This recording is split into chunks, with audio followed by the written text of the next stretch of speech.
ባለፈው ያልከኝ ጉዳይ አጣርቼ ነበር እና አዲስ የተገኘ ነገር አለ? አዎ አለቃ፣ ፈልጋት አልከኝ የደፊኔ ልጅ አዲስ።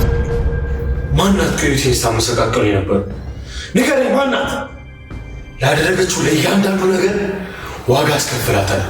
የገባችበት ገብቼ እገላታለሁ። አለቃ፣ ያቺ ሴት በእናንተ ውስጥ የምትኖር ሲፈን የምትባል ልጅ ናት። ምን? ሲፈን? እርግጠኛ ነህ ነው?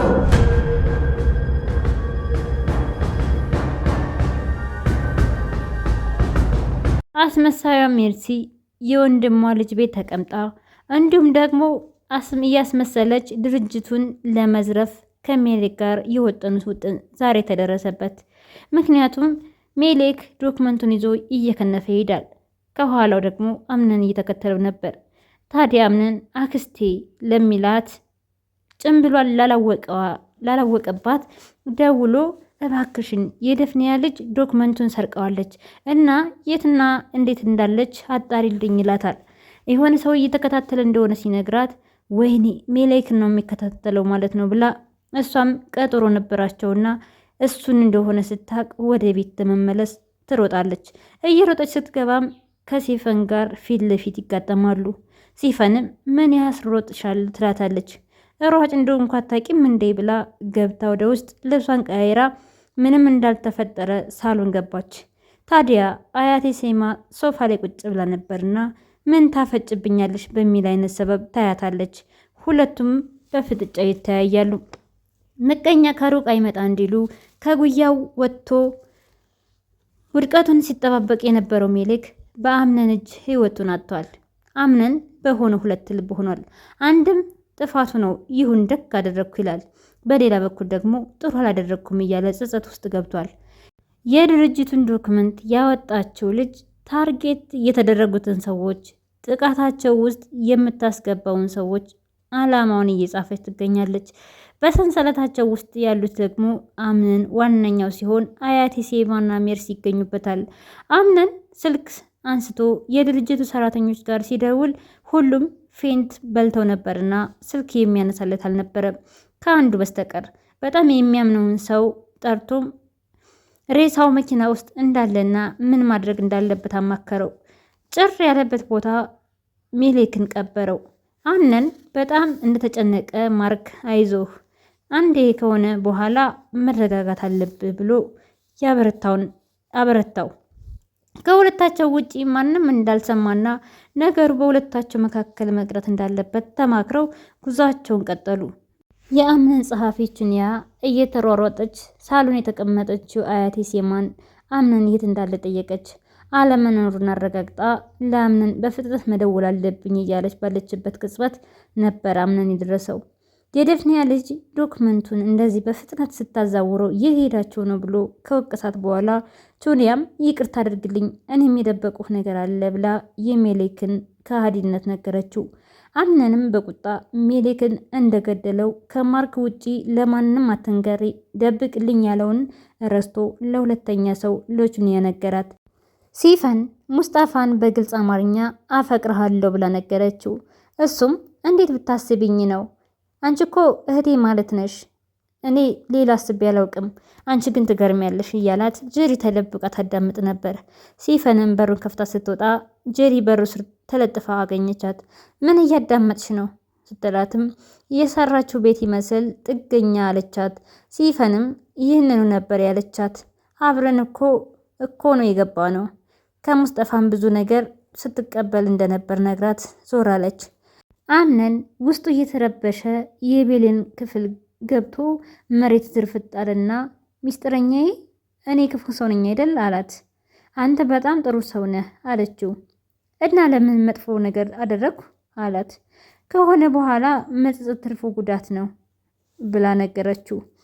አንቺ ጋር ስሆን ሰላም ይሰማኛል፣ የጨነቀኝ አሁን ቀሎኛል ብሎ ወደ አልጋው ተቀመጠና ምሳ እንደበላችና እንዳልበላች ጠይቃት። እናት ዛሃራ የለችም መሰለኝ አልበላሁም አለችው።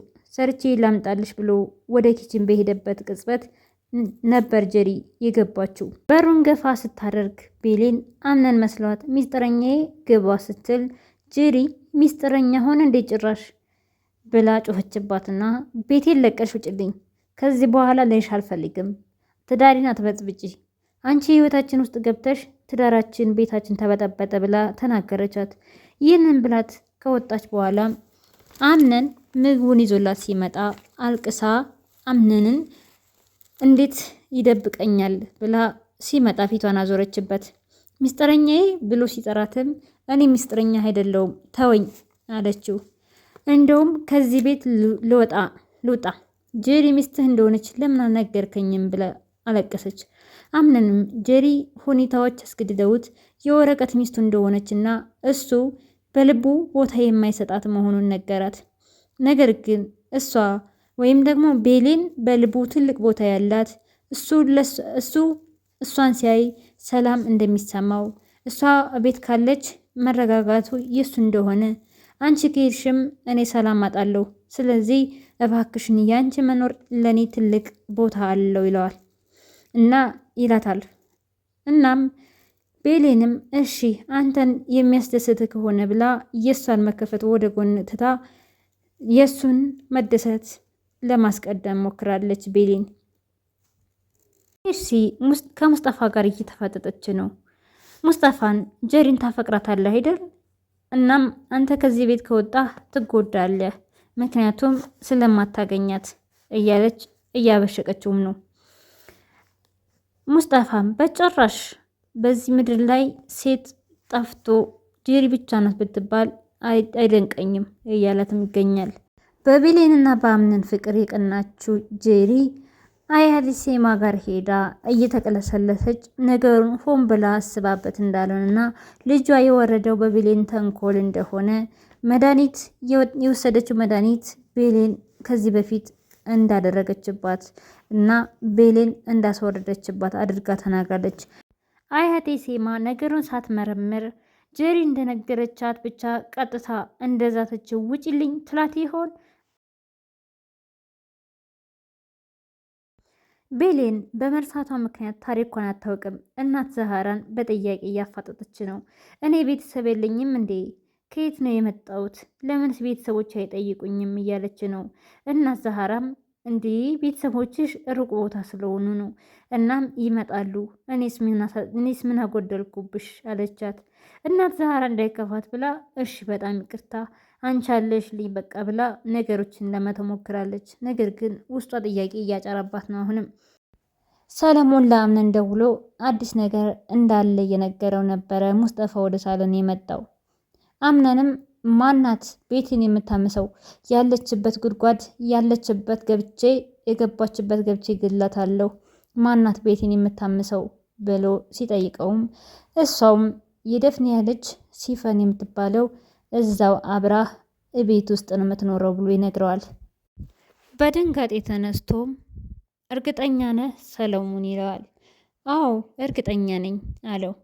ታዲያ የዚህን ጊዜ ነበር ሙስጠፋ ወይኔ ጉዴ ብሎ እራሱን ይዞ የነገጠው። ታዲያ ለሚቀጥለው ሙስጠፋን እዛው በቆምበት ያንቀው ይሆን?